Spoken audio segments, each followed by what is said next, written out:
Dang. You have to count them by numbers, Autumn. You have to have numbers. 2. This is 1, 2, then 3. So today here we got this really fun toy. It's like a puzzle. You have to build them together. You start from one, you stack them from another. You keep on going and building.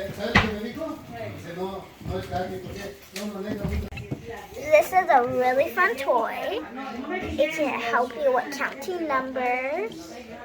It has all sorts of colors. It has the numbers.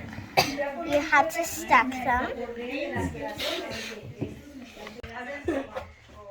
1. Wait, 2. This one's not sticky.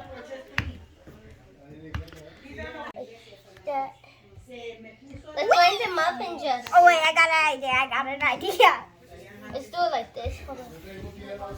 But then we have to stack them up. Hey, hold on. We don't have to put them in number order. Yeah, I'm not doing it.